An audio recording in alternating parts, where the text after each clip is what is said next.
మీ మొబైల్లో call record చేస్తున్నప్పుడు మీకు కూడా ఇలాంటి సౌండ్ వస్తుందా?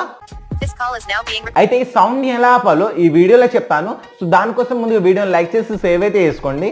సో ఆ కాల్ అనౌన్స్మెంట్ ని ఆపడానికి మనకి 2 మెథడ్స్ అయితే ఉంటాయి. సో ఫస్ట్ మెథడ్ వచ్చేసి మీరు మీ మొబైల్లో ట్రూ కాలర్ అయితే డౌన్లోడ్ చేయాలి. ట్రూ కాలర్ డౌన్లోడ్ చేసిన తర్వాత అక్కడ మీరు ఆ ట్రూ కాలర్ ఓపెన్ చేసి అక్కడ మీరు ఆ ట్రూ కాలర్ యాప్ అనేది మీరు డిఫాల్ట్ యాప్గా అయితే పెట్టేసుకోవాలి. ఇలా సెట్ చేసుకోవడం ద్వారా మీ కాల్ రికార్డ్ చేస్తున్నప్పుడు ఈ సౌండ్ అనేది రాదు. మెథడ్ నెంబర్ 2 వచ్చేసి దానికోసం మీరు ఒక సీక్రెట్ యాప్ అయితే డౌన్లోడ్ చేయాలి. ఆ యాప్ డౌన్లోడ్ చేసిన తర్వాత ఓపెన్ చేయండి. ఓపెన్ చేస్తే మనకి ఇక్కడ ఇలాంటి ఈ ఆప్షన్ పైన క్లిక్ చేయండి. ఈ ఆప్షన్ పైన క్లిక్ చేసిన తర్వాత ఇక్కడ 2 ఆప్షన్స్ అయితే వస్తాయి. సెకండ్ ఆప్షన్ ని సెలెక్ట్ చేసి సేవ్ అయితే చేసుకోండి.